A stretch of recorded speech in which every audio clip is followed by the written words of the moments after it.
என் மனைவி நாமம், என் தகப்பரின் நாமம், எங்க அம்மாவின் நாமம், என் பிள்ளையின் நாமம், என் சகோதரர்கள் நாமம், சகோதரிகள் நாமம், விசுவாசிகள் எல்லாம் தெரியும். ஆனா உம்முடைய நாமம் பரிசுத்தப்படுவதா?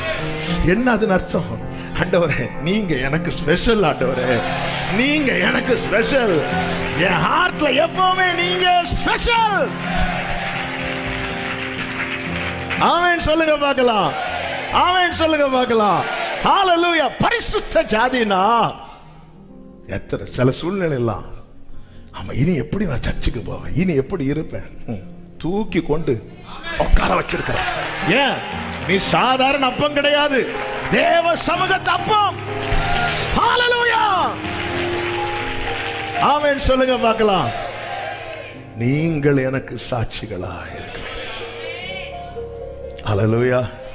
பக்கத்துல பாருங்க, அந்த பரிசுத்த ஜாதி அப்படி திரும்பி பாருங்க.